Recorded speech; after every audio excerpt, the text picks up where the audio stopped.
Šiandien esu Šakių rajone ir sveikinuosi iš žieminių kviečių lauko. Veislį Balitus. Šiaip labai įdomu buvo pasižiūrėti, kaip mūsų augaliukai iškentė temperatūrų šuolius ir visas šitas anomalijas, pavadinkim, orų, ir sniegas, ir didžiulį drėgmė. Šiuo momentu kviečiai prasipjovus matau, kad yra pasiekę praktiškai 31 fazę pagal BBCH skalę, arba trumpiau tariant, pirmą bamblį. Kadangi šis žieminių kviečių pasėlis yra stiprus ir tikrai daug žadantis, ūkininkas planuoja apie stiprią augalų apsaugą. Pirmam purškimui rinksis iš 3 produktų Input Triple arba Delaro Forte, o vėliavinio lapo apsaugai praktiškai jau yra nusprendęs, ką naudos, tai yra produktą Askra X Pro.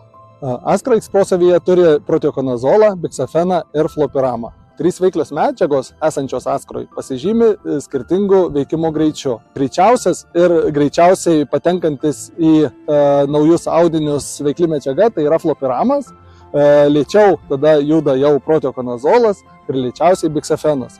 Taip yra užtikrinama ilgalaikė apsauga prieš visas lapines ligas.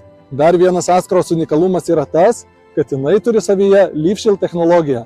LeafShield technologija yra viena naujausių Bayerio technologijų, kokia yra naudojama būtent produktuose.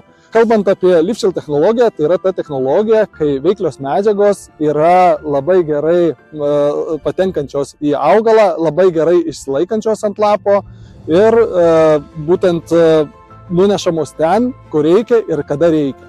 Tad linkiu visiems gerų darbų, gerų derliaus rezultatų ir aišku pasirinkti teisingą produktą vėliavinio lapo apsaugai.